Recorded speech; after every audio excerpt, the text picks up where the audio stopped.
Mesdames et messieurs, bonsoir. Bienvenue dans la grande édition de ce mardi 6 novembre 2018. Les titres. 5 ans d'emprisonnement ferme et 2 milliards d'amende. C'est le verdict du procès pour trafic de faux médicaments et fraude douanière contre Atao Henro. Les détails dans un instant. Un conseil extraordinaire des ministres s'est tenu à la présidence de la République ce jour, mardi 6 novembre 2018, en présence du chef de l'État. Nous y reviendrons dans nos prochaines éditions. L'insalubrité règne à Cotonou. Les populations se demandent entre la mairie et l'État central à qui incombe la responsabilité. En attendant, le marché d'Antokwa poids sur le poids des ordures. Le constat dans ce journal.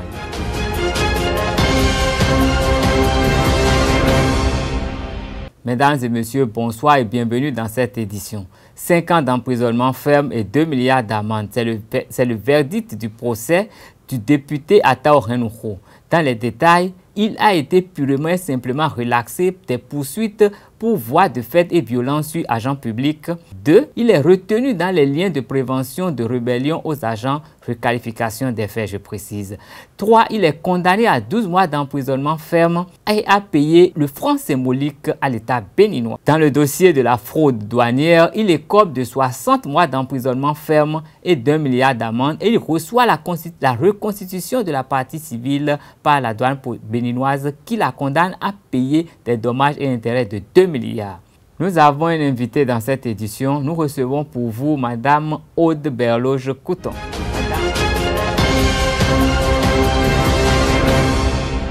Madame Couton, bonsoir. Bonsoir, monsieur le journaliste. Bienvenue dans nos studios. Merci beaucoup. Madame Aude Berloge-Couton, vous êtes gestionnaire administrative, présidente de l'ONG Humanisme Vie. Et vous êtes avec nous dans ce studio ce soir dans le cadre du projet de renforcement de capacité des actions des femmes RECAFEM 4. Un programme qui vise la promotion des femmes dans les instances de décision. Rappelons que ce programme est initié par le consortium WANEP Rifonga avec l'appui financier et technique de la coopération suisse et de CARE International. Dans ce cadre, vous avez bénéficié d'une formation qui a duré 3 années. Quel a été le contenu de cette formation? Merci, monsieur le journaliste. Et je rappelle que le programme RECAFEM est un programme initié par le consortium WANEP Rifonga Bénin avec l'appui financier de la coopération suisse et technique de CARE International. Ce projet a duré 3 ans, depuis 2016 jusqu'à aujourd'hui. Nous avons été formés sur le leadership politique féminin, sur la communication politique et sur la gestion pacifique des conflits. Nous avons nos parents et nos époux, à travers ce programme, ont été sensibilisés à nous accompagner, à nous aider durant tout le processus de la formation. Et de façon concrète, qu'est-ce qu'on peut retenir des enseignements que vous avez reçus? En fait, l'objectif de cette formation est de contribuer à l'accroissement du taux des femmes aux postes, aux instances de décision, aux postes électifs et nominatifs. Pour ce faire, il nous faut être aguerris. Donc, c'est dans ce cadre que nous avons été sélectionnés 140 jeunes femmes de 7 départements littoral, Atlantique, Koufo, Ouémé, Plateau. Tous les départements du Bénin? Non, pas tous les départements du Bénin. Il y a deux programmes. Il y a le programme RECAFEM qui prend en compte 7 départements et le programme BANI qui prend en compte les départements du Nord. Ok. Mais pourquoi avoir formé spécialement les femmes? Les hommes n'ont pas besoin d'être formés pour être efficaces dans le leadership? Bien si. On constate de plus en plus que les femmes, malgré tout ce que l'on fait pour faire la promotion du genre, nous n'avons pas l'égalité des deux sexes. Dans les postes électifs, on rencontre souvent des hommes. Or, les femmes ont le droit d'accéder aux postes électifs et nominatifs, aux postes de décision. Et je renchéris en disant que mettez la femme quelque part pour gérer votre chose et puis elle va la gérer bien et très bien. Si elle est formée pour, bien sûr. si elle est formée pour. D'accord, donc cela justifie le fait qu'on vous ait formé pendant un moment. Oui, nous avons été formés. C'est pas que c'est pas que les femmes n'ont pas été formées. Nous avons été formés dans le cursus normal, oui. Mais pour gérer le bien public, c'est différent. Oui. C'est différent. Ah, oui. Donc c'est pour ça qu'on a été formés. Pour gérer aussi les conflits qui sous-tendent, qui nous entourent, qui viennent par moment quand vous êtes à un poste de responsabilité. Oui. Donc c'est pour ça qu'on nous a formés et on a actuellement mieux aguerris maintenant pour aller sur le champ. Ok, maintenant que vous êtes bien aguerris pour aller sur le terrain, dans quel rôle est-ce qu'on va vous retrouver? On va vous retrouver à faire quoi précisément pour qu'on puisse sentir que ces 140 et quelques femmes qui ont été formées sont en train de mettre en pratique les enseignements qui ont été reçus? Voilà, et justement c'est pour ça que je suis là. Nous sommes actuellement en phase de la mise en œuvre de nos projets respectifs. Oui. Dans le processus, à la fin de la formation, chaque femme doit initier un projet qu'on appelle mini-projet et qui va lui permettre d'impacter sa communauté. Donc, d'utiliser la formation reçue et de rallier à la pratique sur le terrain. Et c'est surtout dans ta communauté où tu vis, où tu es plus connu. Donc, ça nous permettra d'impacter nos communautés, de réaliser des projets, de médiatiser, d'inclure les élus locaux de nos communautés et toute la chaîne pour leur montrer qu'on existe vraiment et qu'on est prête à s'allier à leur cause pour travailler de commun accord avec nos pairs qui sont là. Bon, maintenant, nous sommes pratiquement au thème de cet entretien. Et quel message est-ce que vous souhaiteriez que les fidèles téléspectateurs de Zawe TV retiennent de votre passage? Le programme RICAFEM est un bon programme. Et ce programme, non seulement nous a été utile pour impacter nos communautés, mais nous a aussi été utile personnellement. Ça nous a poussé à sortir le meilleur de nous-mêmes, surtout du point de vue leadership. Ça t'oblige à aller rencontrer des élus locaux, par exemple, si tu n'en avais pas l'habitude. Ça t'oblige à créer quelque chose, à faire quelque chose pour le bien de tous. Donc, je lance un appel vibrant à toutes les femmes que nous sommes à la 4e phase, nous sommes à la fin de notre formation et que si elles rencontraient encore un TDR, disons, de recrutement de jeunes femmes pour bénéficier de cette formation, de ne pas hésiter et de postuler au programme. Ok, Madame Couton, Aude Berloge, oui. Vous êtes passée ici et nous sommes contents de vous avoir reçu. Et nous avons les bras ouverts pour vous recevoir une autre fois, sinon une autre personne qui a reçu la même formation que vous. Je rappelle que vous êtes gestionnaire administrative et que vous êtes la présidente de l'ONG Humanisme Bénin. Et vous êtes passée dans ce studio pour nous parler du programme de renforcement de capacité d'action des femmes RICAFEM 4. Nous allons poursuivre le cours normal de cette édition.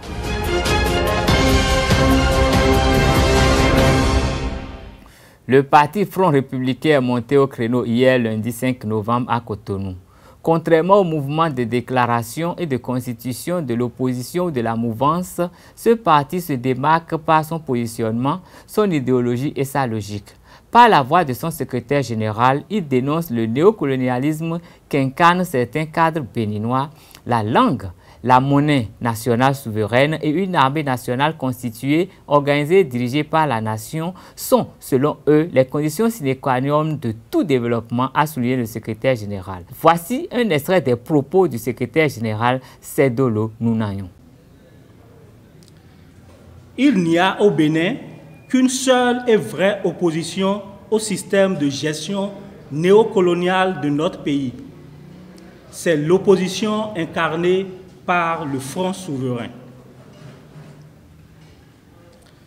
L'opposition de Djefa, nous l'avions dit à son époque, n'est que la deuxième tête d'un seul et même corps néocolonial, issu de la lutte au sommet pour le partage du gâteau bénin. Les différentes composantes de l'opposition de Djefa cristallisent les causes de tous les maux dont souffre notre pays.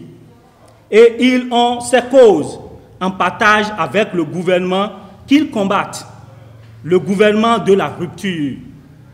Donc, c'est une opposition de partage face à un gouvernement de vengeance.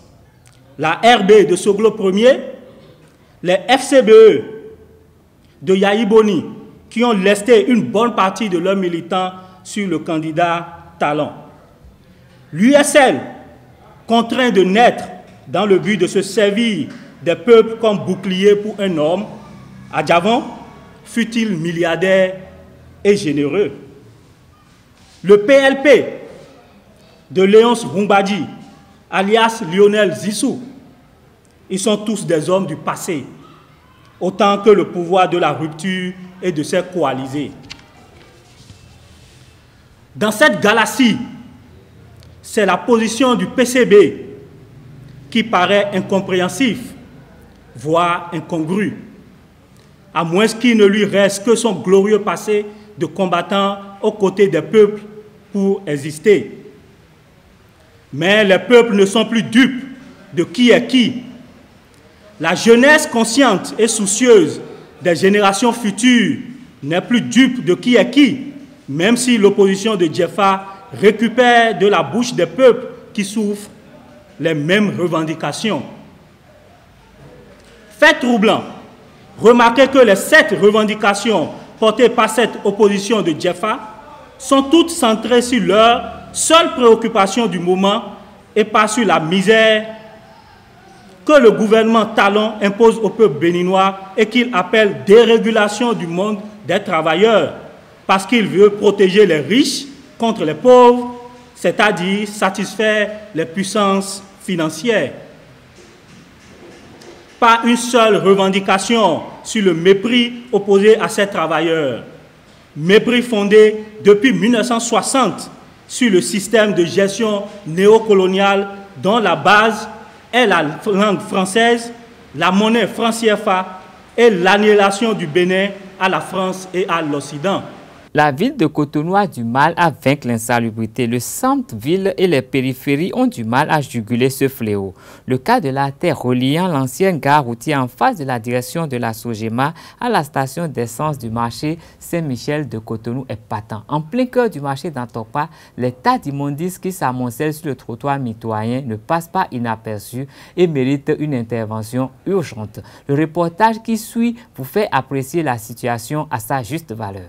L'insalubrité n'a pas fini de dicter sa loi à Tokpa et aux usagers des lieux. En effet, des tas d'immondices et d'ordures énormes faits de déchets de toutes sortes occupent anarchiquement le terre-plein central et les alentours de la voie allant à Tokpa. Pour ne citer que cet exemple, des odeurs nauséabondes et insoutenables remplissent l'atmosphère et empêchent de respirer un air sain. Cette situation, les usagers et les occupants la déplorent, mais après plusieurs SOS restés sans réponse définitive, ne savent plus à quel sein se vouer et acceptent donc ce sort.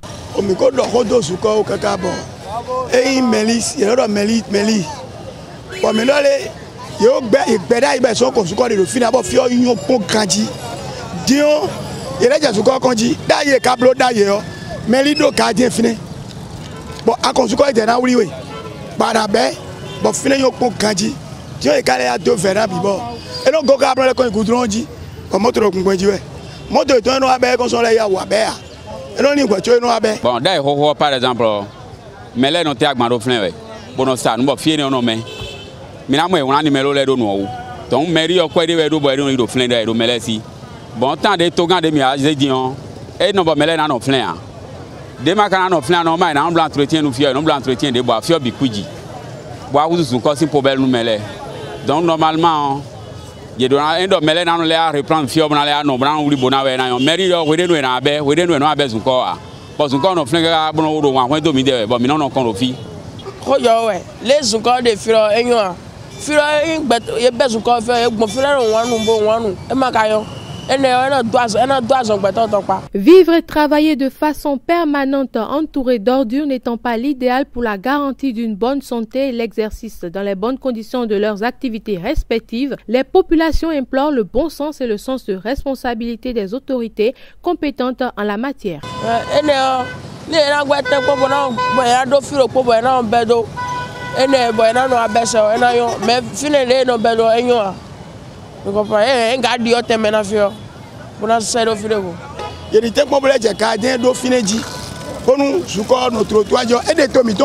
Il n'est pas rare aujourd'hui de remarquer à des endroits clés de la ville de Cotonou l'installation grandissante de l'insalubrité. Une insalubrité recrudescente qu'il faudrait cependant combattre définitivement pour le bien-être et le mieux-être des populations béninoises.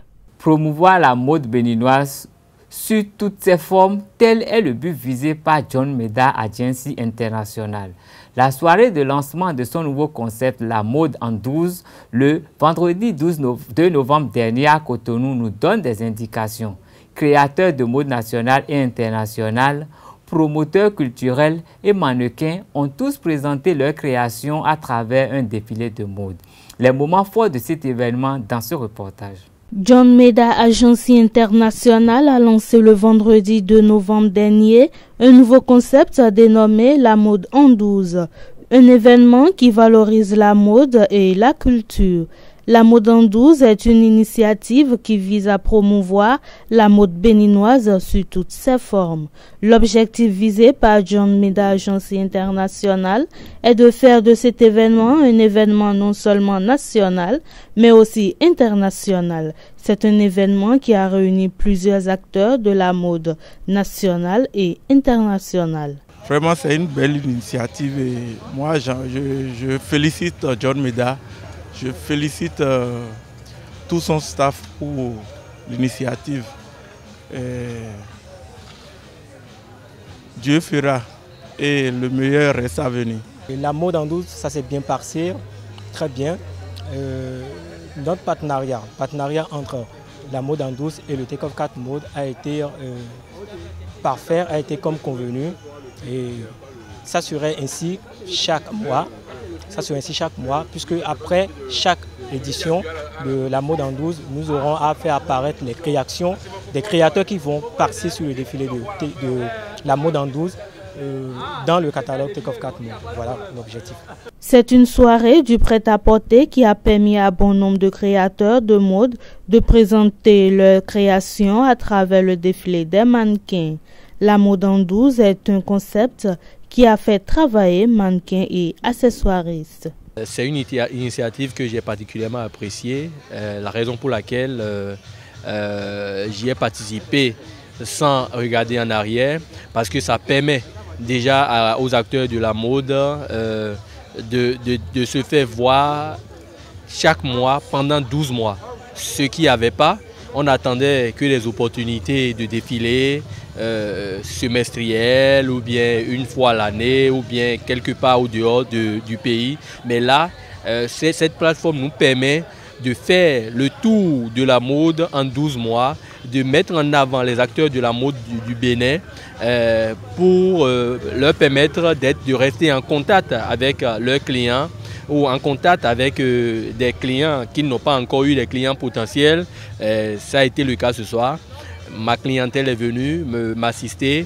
J'ai encore eu beaucoup d'autres clients. J'ai partagé beaucoup de cartes, ce qui veut dire que l'objectif est déjà atteint. La mode en 12 que nous venons de lancer aujourd'hui, qui est une initiative louable de John Meda, qui s'est très bien déroulée ce soir.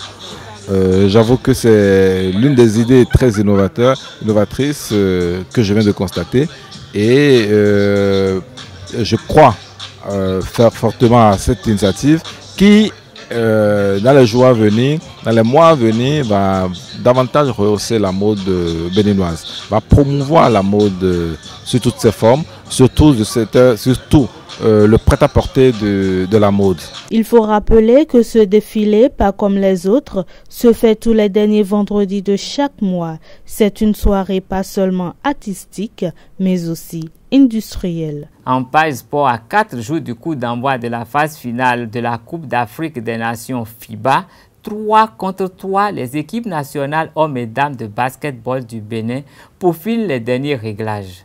À la fin de la séance d'entraînement de ce mardi, Aïcha Kondo, joueuse de la sélection féminine, et Romario Akpachi, capitaine de la sélection masculine, se sentent prêts pour défendre les couleurs nationales à Lomé du 9 au 11 novembre prochain. Bon, comme vous l'avez dit, je suis revenue parce que j'étais déjà arrivée pour les phases éliminatoires et donc on a été qualifié. Cette fois-ci, je suis encore revenue soutenir, défendre d'abord mon pays, les couleurs de mon pays, pour la CAN des 3 contre 3 à Lomé.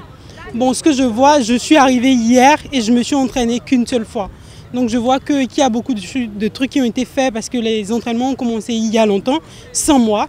Et j'ai rejoint l'équipe et franchement, je vois qu'il y a un grand pas, un très grand pas.